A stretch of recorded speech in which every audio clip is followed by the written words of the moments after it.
Alô, comunidade, muito boa tarde para você que nos acompanha ao vivo. O ICL Urgente começa agora e também boa noite, bom dia para quem nos acompanha depois, assistindo esse super resumo que o ICL traz todos os dias com a análise a quente e as principais notícias do Brasil e do mundo. Sempre com a gente, a Laura Couto na redação, na Central de Notícias. Boa tarde, Laura. Boa tarde, Rodrigo. Finalmente sextou de novo. Boa tarde para você que está nos assistindo pelos canais do Instituto Conhecimento e Liberta e Eduardo Moreira no YouTube.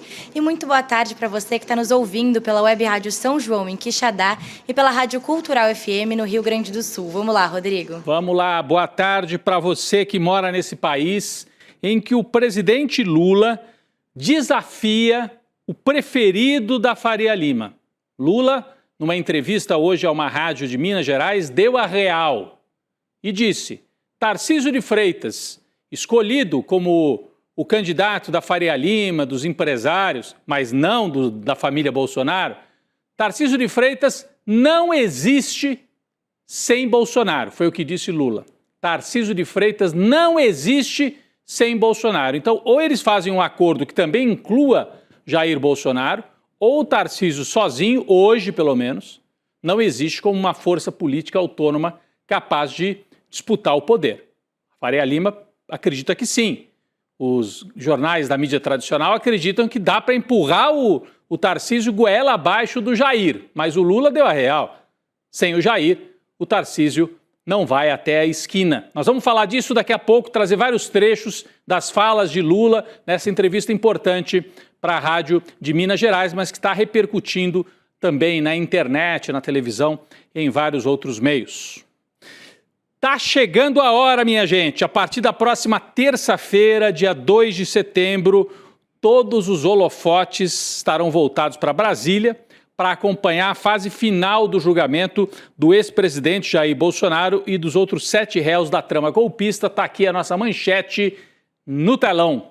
STF inicia julgamento da trama golpista com 501 jornalistas e um reforço na segurança. É isso. O Supremo informou que vai receber meio milhar, vamos dizer assim, 500, arredondando, jornalistas de veículos nacionais e internacionais para cobrir as sessões. Você imagina a confusão que vai estar lá no Supremo e a tensão que vai estar no ar. Além disso, 3.357 pessoas se inscreveram para tentar acompanhar presencialmente algum dos 5 dias do julgamento. Como a demanda supera em muito a capacidade do espaço ali, o tribunal reservou 150 assentos para o público acompanhar também na sala da segunda turma, porque você sabe, o julgamento é na primeira turma, mas daí o público vai estar ali na segunda turma, numa espécie de auditório improvisado, para poder acompanhar. Mas não vai caber esse monte de gente, 3.000 pessoas, e muito estudante de direito, advogado e muita gente curiosa para ver de perto o julgamento do ex-presidente de outros 7 réus, incluindo generais e um almirante, pela primeira vez, altos oficiais das Forças Armadas sendo julgados pela Justiça brasileira. Enquanto isso, Bolsonaro aguarda em prisão domiciliar a hora do julgamento chegar. Laura Couto, nós temos atualizações sobre a situação do ex-presidente lá no condomínio em Brasília, onde ele está? Sim, Rodrigo. Hoje a Procuradoria-Geral da República se manifestou contra o reforço de policiamento dentro da casa do ex-presidente Jair Bolsonaro, onde ele cumpre prisão domiciliar de forma preventiva desde o dia 4 de agosto. Em manifestação enviada ao Supremo Tribunal Federal, Paulo Gonet afirmou que não há necessidade de aplicar soluções mais gravosas, mas concordou que é preciso ampliar o monitoramento de Bolsonaro na área externa. Segundo o procurador, a área descoberta da propriedade deve ter a vigilância de câmeras que possibilitam o monitoramento visual, não presencial, mas em tempo real e sem gravação. Enquanto isso, os agentes da Polícia Federal devem se restringir à rua da residência e à entrada do condomínio onde o ex-presidente mora em Brasília. Essa manifestação buscou levar em consideração o direito à privacidade e a garantia da aplicação da lei penal, já que o ex-presidente Jair Bolsonaro ainda é inocente, Rodrigo. Por pouco tempo, Laura. Mas é uma espécie de BBB, né? Big Brother Bolsonaro, porque o procurador propõe aí câmeras na área externa, não precisa mostrar o quarto onde o Bolsonaro dorme com a Michelle, Mas na área externa, sim, para evitar que ele pule o muro, que ele entre num carro e tente fugir ainda nessa reta final. Então, é um BBB resguardando ainda alguma privacidade para o Jair Bolsonaro, mas não vai colocar os agentes dentro da casa. Só esse monitoramento cada vez maior do lado de fora, para evitar qualquer tentativa aí de aventura promovida pelo Jair Bolsonaro. Bom, mesmo com toda essa expectativa, né, para o julgamento da próxima terça-feira, tem gente que diz que não vai assistir, que está nem aí para assistir o Jair Bolsonaro frente a frente com a justiça. Sabe quem falou isso, né? O presidente Lula. Hoje ele disse com todas as letras: eu tenho coisa melhor para fazer, está aí na manchete. Lula disse que não vai assistir ao julgamento de Jair Bolsonaro. Foi nessa mesma entrevista que eu citei agora há pouco. Bom, falando nele, no presidente da República, Lula partiu para o ataque. Em entrevista à rádio Itatiaia, de Minas Gerais, ele afirmou que o governador de São Paulo, Tarcísio de Freitas, não é nada sem Jair Bolsonaro. Vamos ver exatamente esse trecho para entender o que foi que o Lula disse. Vamos lá. Olha, o Bolsonaro, nós temos que reconhecer que o Bolsonaro tem uma força no setor de extrema-direita muito forte. O Zema não seria nada sem o Bolsonaro. Então, eu acho que o Zema vai fazer o que o Bolsonaro quiser. E o Tarcísio também? Não, melhor, desculpa, não é o Zema, não. É o Tarcísio. Ele vai fazer o que o Bolsonaro quiser. Até porque sem o Bolsonaro ele não é nada. Ele começa falando do Zema e depois diz, não estava falando do Zema, era o Tarcísio. Sem o Bolsonaro, o Tarcísio não é nada. Aí o Lula disse, o Tarcísio vai fazer o que o Bolsonaro quiser. A hora que a gente assiste esse trecho, tem duas interpretações. Primeiro, será que o Lula devia partir já para esse embate, trazendo o Tarcísio para o jogo? Aí o cálculo é o seguinte, o Tarcísio já está no jogo, através da elite empresarial, dos jornais, dos setores que querem o Tarcísio como candidato a presidente.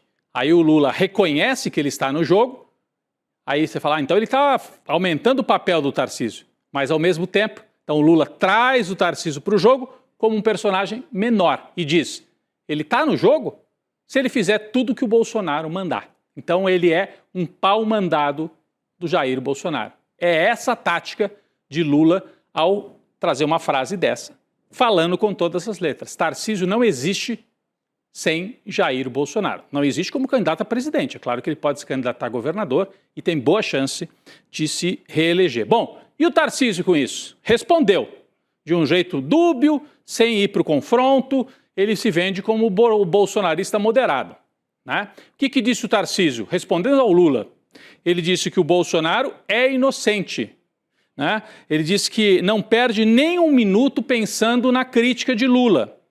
E defendeu, além de defender a inocência de Bolsonaro, ele defendeu também a anistia para os crimes cometidos por Jair Bolsonaro. Ele disse, anistia é pacificação. É curioso, eu perguntaria para o Tarcísio, você defende anistia para alguém que assalta um banco, Tarcísio?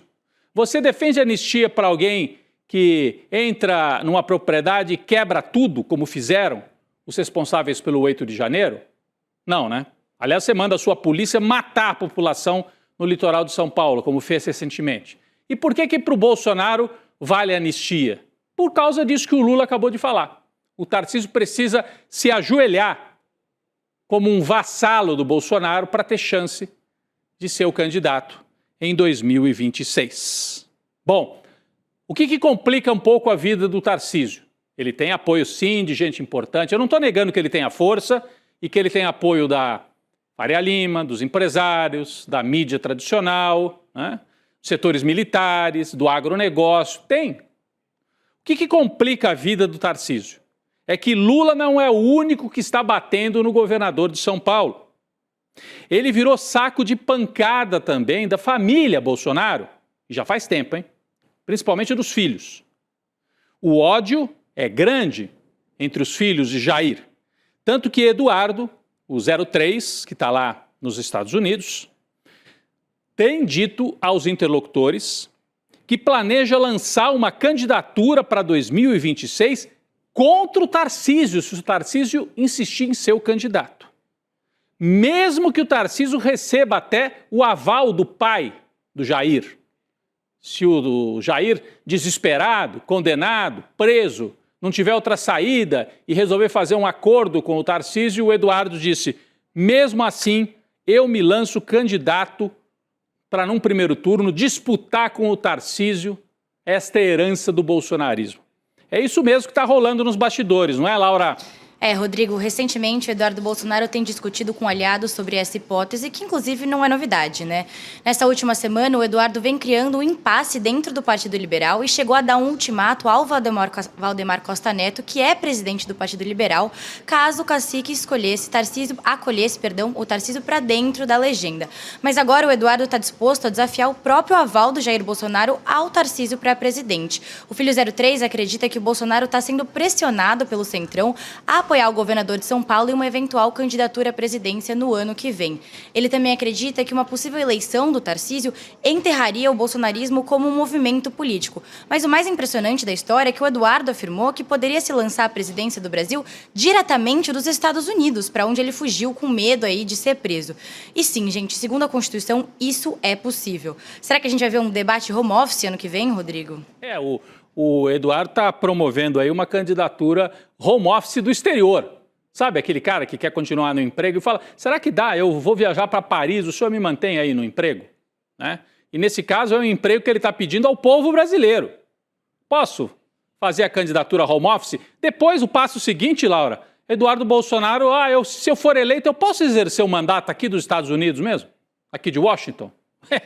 Mas ele não vai ganhar. E provavelmente nem vai ser o candidato a presidente do bolsonarismo. Até porque o Jair Bolsonaro tem dito que se tiver mesmo que lançar um nome da família e ele mantém esse plano, talvez ele prefira Michele, que tem mais entrada junto aos evangélicos, tem menos arestas junto ao meio político e não ficou tão queimada quanto o Eduardo, que se lançou nessa operação suicida, né, e contra o Brasil se transformou num traidor da pátria. Bom, vamos voltar a falar sobre a entrevista concedida hoje pelo presidente Lula. Como eu prometi, tem vários trechos importantes e a gente vai destacar um segundo trecho, né? A gente falou agora há pouco do trecho em que o Lula disse que o Tarcísio sem o Bolsonaro não vai a lugar nenhum. Bom, o Lula também se referiu ao Eduardo. Afirmou com todas as letras que o Filho 03 do Jair é o maior traidor da pátria na história brasileira. Vamos ver esse trecho na entrevista de Lula. Ele não pode exercer o mandato dele. Eu já falei com o presidente Hugo Mota, já falei com vários deputados, de que é extremamente necessário caçar o Eduardo Bolsonaro, porque ele vai passar para a história como o maior traidor da história desse país.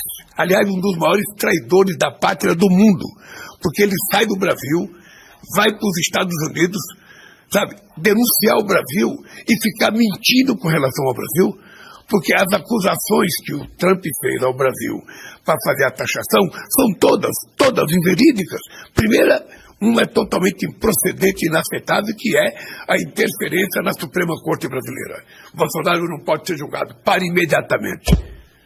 Aqui a lei funciona diferente. Faltou só o Lula imitar de novo o Eduardo Bolsonaro. Ajuda o meu pai, faltou. Ele tem feito várias vezes essa imitação, mas o patriota, né, ou o traidor da pátria, Dudu Bananinha, como ele é chamado por alguns, continua lá tramando contra o Brasil e a gente tem atualizações sobre a situação dele. Conta mais pra gente, Laura Couto, por favor. Rodrigo, o deputado federal Eduardo Bolsonaro pediu autorização ao presidente da Câmara, Hugo Mota, para exercer o mandato dele no exterior. Ou seja, além de candidato home office, ele quer um mandato EAD. Tudo isso dos Estados Unidos. Não faz absolutamente sentido nenhum, né, Rodrigo? Nesse ofício encaminhado para o Mota, o Dudu pediu para a casa criar mecanismos para que ele possa exercer a função direto dos Estados Unidos de forma online. Assim, ele vai evitar problemas com as faltas nas sessões. E olha isso, o deputado argumentou que a flexibilizações semelhantes foram adotadas na pandemia do Covid-19. Olha essa comparação, Rodrigo. E para completar, o Eduardo disse que não vai renunciar ao mandato e que tem exercido a função de parlamentar em agendas nos Estados Unidos e que a permanência dele no país é forçada. Eu tenho a sensação de que a pior notícia sobre o Eduardo Bolsonaro é sempre a próxima, Rodrigo. É impressionante. Então agora ele está pedindo oficialmente para fazer um mandato home office. E tem a cara de pau de comparar a situação dele, de ter escapado para lá e ficar tramando com o Trump. com a situação gravíssima da Covid-19, em que morreram 700 mil brasileiros e o governo do pai dele não fez nada para resolver a situação, a não ser receitar remédio errado para as pessoas. Aliás, a Associação de Vítimas da Covid se manifestou sobre isso, protestando firmemente contra o uso de Eduardo Bolsonaro. Ele usou a Covid para fazer esse pedido. Repito, ele está pedindo para exercer o mandato de deputado dos Estados Unidos e tem dito que vai ser candidato a presidente lá dos Estados Unidos. Só falta, se ganhar, mas não vai ganhar, e nem candidato ele vai ser a presidente. Só falta ele querer, se ganhasse, né, exercer a presidência do Brasil lá, dos Estados Unidos. É capaz de ter isso na cabeça desse sujeito que, como disse o Lula, é o maior traidor da pátria na história do país. Não tem outro que cumpriu esse itinerário que ele vem cumprindo, né? Bom, vale lembrar que em entrevistas recentes à imprensa, Hugo Motta contrariou esta ideia descabida do Eduardo Bolsonaro de exercer um mandato à distância e, inclusive, Hugo Motta oficialmente criticou as atitudes de Eduardo Bolsonaro, mas o Motta fica sempre em cima do muro. Em vez de encaminhar o processo de cassação por quebra de decoro, o que está fazendo o Hugo Motta? Espera ele faltar nas sessões e lá para frente a gente caça por falta. Como se fosse assim, um cara que faltou, porque sei lá. Todo mundo sabe que ele está faltando porque ele oficialmente está fora do Brasil atacando o país. O Hugo Motta não vai atender o do Bolsonaro, mas também não vai encaminhar rapidamente a cassação dele. Fica essa situação terrível para todos nós convivendo com esse sujeito que promove ataques todos os dias contra o Brasil. Vamos virar a página aqui e falar de um fato importantíssimo que ontem parou o Brasil. O escândalo da Faria Lima com o PCC. Aliás, é o PCC que usa a Faria Lima ou é a Faria Lima que usa o PCC? Mas por que nós vamos voltar a esse assunto? Porque agora foi envolvido também o nome de Nicolas Ferreira no escândalo. Ele é alvo de um pedido de investigação na Procuradoria-Geral da República. Está aqui na manchete na tela. Nicolas é alvo de representação na PGR por fake news sobre PIX, que acabou favorecendo o PCC. O deputado federal petista Rogério Correia foi um dos parlamentares que protocolaram uma notícia de fato, ou seja, um relato que serve como um ponto de partida de uma investigação. Aliás, Rogério Correia estará no ICL Notícias segunda edição. Confere, né, pessoal da produção? Sim, estará no ICL Notícias segunda edição. Daqui a pouquinho, Chico Sá, Roberta Garcia e eu vamos conversar lá com o Rogério Correia para falar sobre isso, entre outros temas. Então, o que o Rogério Correia, deputado do PT de Minas, pede? Que a Procuradoria investigue o Nicolas. Por quê? Pede, inclusive, a abertura de inquérito criminal para apurar se houve prática de crime ligado à divulgação de fake news, favorecendo organizações criminosas. Ontem a gente explicou bem isso aqui, mas a Laura vai trazer mais detalhes agora com esse caminho traçado em relação ao Nicolas Ferreira. Laura. Rodrigo, a notícia que a gente trouxe ontem virou denúncia na Procuradoria-Geral da República. A história começou em janeiro desse ano, quando o Nicolas Ferreira postou um vídeo popularizando a fake news de que o Pix seria taxado. Com uma repercussão enorme, esse vídeo gerou uma onda de desinformação. E no meio do furacão, a narrativa bolsonarista conseguiu revogar a instrução normativa que exigia que fintechs e bancos enviassem dados de operações financeiras à Receita Federal, ou seja, que facilitava a fiscalização de esquemas criminosos. E é exatamente isso que o documento enviado à PGR defende. A representação é explícita ao afirmar que a derrubada da normativa facilitou diretamente a atuação do PCC, permitindo movimentações financeiras debaixo dos panos e reduzindo a eficácia do rastreamento. Rodrigo. É isso, então tem pedido de investigação contra o Nicolas. Obrigado, Laura. Para quem não se lembra, eu não vou rodar aqui o vídeo de novo, mas a gente tem a imagem, assim, sem som. É um vídeo que teve milhões de visualizações. O Nicolas fez um vídeo preparado realmente para atacar o Pix. A normativa da Receita é necessário fiscalizar fintechs. O que são fintechs? Bancos que funcionam só na internet. E aí o Nicolas aproveitou isso. Tá vendo? A Receita, o PT, o Haddad querem cobrar imposto do Pix. Se espalhou de tal maneira essa história que o governo teve que voltar atrás e retirar a normativa. E o que aconteceu? Facilita a ação de criminosos. Então, o que o Rogério Correia está dizendo? Esse vídeo, aparentemente, pede que a PGR investigue. aparentemente indica que o Nicolas Ferreira se associou a uma campanha de fake news que teria favorecido o crime organizado. E é o que indica também a investigação e a operação de ontem. Bom, até o presidente Lula comentou o caso. Sem citar nominalmente Nicolas, Lula afirmou que a campanha de fake news promovida pelo deputado contra o Pix acabou servindo como defesa do crime organizado. Vamos ver mais esse trecho da entrevista de Lula hoje. Vamos lá. Aliás, por falar em mentira, você viu que um deputado, que eu não vou dizer o nome dele aqui, fez uma campanha contra uma mudança que a Receita Federal tentou fazer, que vai ter feito agora, porque naquele tempo a mudança era para combater o crime organizado. E nós agora vamos colocar Sintex, sabe, com apuração mais rígida, porque nós descobrimos que tem muita gente ligada ao crime organizado.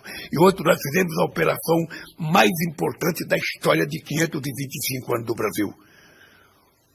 Para pegar, como diz o Haddad, no andar de cima. Porque, por enquanto, só ia no andar de baixo. Agora nós queremos saber quem é que efetivamente faz parte do crime organizado. Quem fizer, vai aparecer. Mas eu estava te falando uma coisa. Tem um deputado que fez uma campanha, contra as mudanças que a Receita Federal propôs, e agora está provado que o que ele estava fazendo era defender o crime organizado. E nós não vamos dar trégua para o crime organizado. Por que será que o Nicolas vestiu a carapuça? O Lula não citou nem o nome dele. Mas, de toda maneira, o Nicolas respondeu dizendo que vai processar o presidente Lula, fez até uma postagem e tal. O Nicolas é um fanfarrão, né? Mas está aqui ó, a manchete. Nicolas promete processar Lula e diz que o presidente cometeu uma mentira torpe. O Nicolas é o maior espalhador de mentira. Mas tem direito, se ele quer processar o Lula, ele que processe. Bom, mas ainda sobre o PCC... Sobre o PCC, a Polícia Federal abriu uma nova frente de investigações para esclarecer falhas na mega operação de ontem, porque supostamente ela poderia ter sido vazada. Olha aí a manchete. Operação poderia ter sido vazada. Os agentes que atuaram no caso relataram estranheza com o fato de que investigados monitorados durante semanas desapareceram na véspera da deflagração. Tá aí, ó. E com isso, somente seis dos 14 mandados de prisão preventiva expedidos pela Justiça foram cumpridos. Tem a informação de que, os sujeitos receberam antes corre porque a polícia vem aí. E aí a polícia não conseguiu prender todos eles. E o segundo fato ligado a essa mega operação de ontem, ao que parece tem político graúdo também envolvido e que pode ser investigado. É isso mesmo, Laura? Rodrigo, a operação contra o PCC ainda deve pegar de tabela alguns políticos do Centrão. De acordo com uma apuração do Igor Gadelha, do Metrópolis, a Polícia Federal vê uma conexão de integrantes dos partidos União Brasil e do Progressistas com a organização criminosa. Com isso, a operação deve atingir em breve políticos dessas duas legendas que eu citei, que há não muito tempo entraram com um pedido no Tribunal Superior Eleitoral para formar uma federação, Rodrigo. A Federação União Brasil-PP. E também estavam tentando essa PEC da blindagem aí, para tentar se safar. Agora a gente entendeu por que eles estavam com tanta pressa, Laura. Aliás, falando nisso, vamos então virar para essa página. A votação da PEC da blindagem, que era justamente para dificultar a investigação de deputados, deixou de ser prioridade para a oposição. A proposta de emenda à Constituição, quando a gente fala PEC, é proposta de emenda à Constituição, ela tinha como objetivo proteger os parlamentares de decisões da Justiça. A PEC foi uma das principais exigências da oposição para negociar aquela desocupação quando eles invadiram, fizeram aquela baderna na mesa da Câmara. A decisão de recuar agora ocorre depois que houve uma repercussão negativa de uma das versões do texto que andou circulando por aí. O documento previa, por exemplo, que parlamentares só pudessem ser investigados com aval do Congresso e com um quórum mínimo de 2/3 do STF para a instauração de processos criminais. O líder do PL, Sóstenes Cavalcanti, afirmou que agora a oposição vai focar tudo numa lei da anistia. Gente, eles estão feito barata tonta, né? Uma hora é a anistia, depois é a PEC da blindagem, volta para a anistia. Bolsonaro vai ser julgado semana que vem e eles estão ainda decidindo o que eles vão fazer. Bom, presidente Lula, trocando aqui a página, mas ainda na política, autorizou o avanço da chamada Lei da Reciprocidade contra os Estados Unidos. A medida é uma resposta ao tarifaço de 50% aplicado por Trump. A partir de agora, a Câmara do Comércio Exterior, a CAMEX, tem 30 dias para apresentar um relatório informando se as tarifas aplicadas pelos Estados Unidos quebram regras do comércio internacional.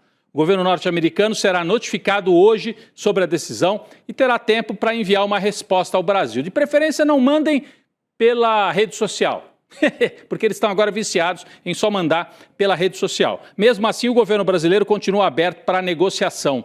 Em entrevista à Rádio de Minas Gerais, o presidente Lula mandou mais um recadinho para Donald Trump. Vamos assistir. Então eles não estão dispostos a negociar. O que eu disse? O seguinte: se o Trump quiser negociar, o Lulinha Paz e Amor está de volta. Eu não quero guerra com os Estados Unidos. Eu quero negociar. Eu quero a verdade em cima da mesa. Se ele quiser negociar, o Lulinha Paz e Amor está de volta. O Lula tem essa habilidade, né? Ele confronta, mas deixa sempre uma porta aberta para conversar. Então tem firmeza e, ao mesmo tempo, capacidade de manter o diálogo. Só que às vezes você vai dialogar com quem não quer diálogo, porque a verdade é que os Estados Unidos estão fazendo isso tudo porque querem derrotar os BRICS e porque querem defender as Big Techs. É isso. E aí usam o Bolsonaro como um espantalho nessa história toda, atacam a economia brasileira e geram consequências também para a economia deles. Olha só a notícia que eu vou trazer agora. Como consequência do tarifaço de Donald Trump, o preço do café disparou no mundo inteiro, né? Isso porque o Brasil, como o maior produtor da commodity, está sendo forçado a redirecionar as safras para outros países, bagunçou o comércio internacional. Então é a manchete que está aqui na tela. Tarifaço, preços do café explodem, indústria já prepara reajuste nos Estados Unidos. Por que fala indústria? Porque eles compram o café do Brasil e processam lá nos Estados Unidos e vendem, né, como um produto já processado. Todo café da manhã, lá nos Estados Unidos, tem suco de laranja, muitas vezes do Brasil, e café, quase sempre do Brasil. Bom, no centro do consumidor, quem é que está?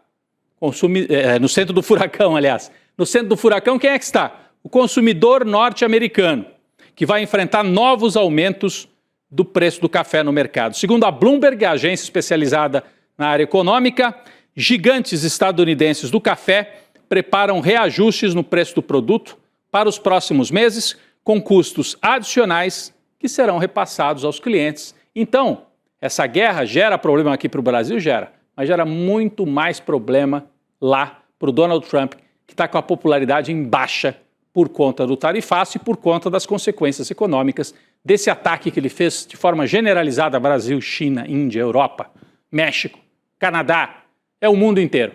Então, acaba ficando um preço forte lá para ele também. É uma notícia só para a gente refletir. Trump tem poder, mas está dando tiro no pé e pode gerar consequências difíceis para ele. Laura Couto, obrigado pela participação. A gente encerra mais uma semana vitoriosa aqui, agradecendo muito a audiência aqui no nosso ICL Urgente. Laura. Obrigada, Rodrigo. Bom fim de semana para você e para nossa audiência querida. Até semana que vem. Até a semana, Laura. Mas antes eu queria só fazer aqui um aviso.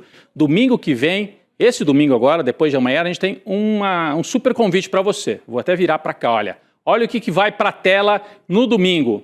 Um especial, um documentário produzido por uma equipe ultra competente aqui do ICL. Né? Então, Deportados, ódio e racismo de Trump contra imigrantes. A nossa equipe colheu histórias de brasileiros que foram expulsos dos Estados Unidos, foram mandados de volta aqui para o Brasil. Uma edição excelente, uma captação de imagens, histórias, mostrando não só a questão política, mas o drama humano que está lá na ponta. Quem são esses brasileiros? Né? Como é que estão vivendo? O que sofreram na mão desse governo dos Estados Unidos? Deportados, ódio e racismo de Trump contra imigrantes. No domingo, além do documentário que vai ao ar, um debate aí conduzido pelo William De Luca com Jamil Chad e Heloísa Vilela, que morou nos Estados Unidos, conhece, cobriu muito isso tudo também. Então é um documentário e um debate com a nossa super equipe de jornalistas. Como é que você participa? Digita icl.com.br/estreia. Vou repetir, icl.com.br/estreia e acompanha esse super documentário com direção, reportagem de Gustavo Costa, jornalista experiente, que comandou aí toda essa captação de imagens. Não perca então no domingo o especial do ICL. Valeu, gente! O N2 vem aí com a Roberta e o Chico Sá, daqui a pouco eu tô por lá também. Até segunda-feira no ICL Urgente. We're going to stop the invasion of our borders. We're going to reclaim our wealth. O Trump coloca o migrante como se fosse o causador das grandes mazelas dos problemas americanos. Era um sonho que virou um pesadelo.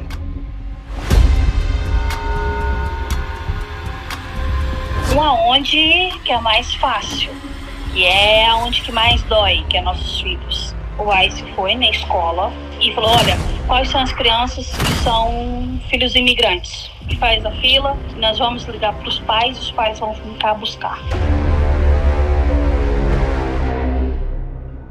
Eu fui tratado como terrorista. Agressão, perseguição dentro da cadeia, esperando eu dar um vacilo para me colocar na solitária. Pessoas passando mal, crianças vomitando, mulheres passando mal, gente desmaiando. Igual cena de terror.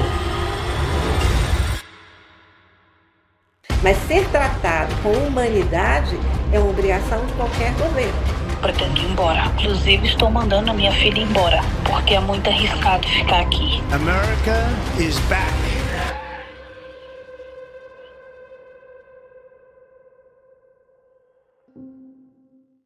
Todos os dias, as principais notícias do Brasil e do mundo direto no seu WhatsApp, com informação de qualidade e sem fake news. Escaneie agora o QR Code e entre para o canal do ICL Notícias. Informação que importa onde você estiver.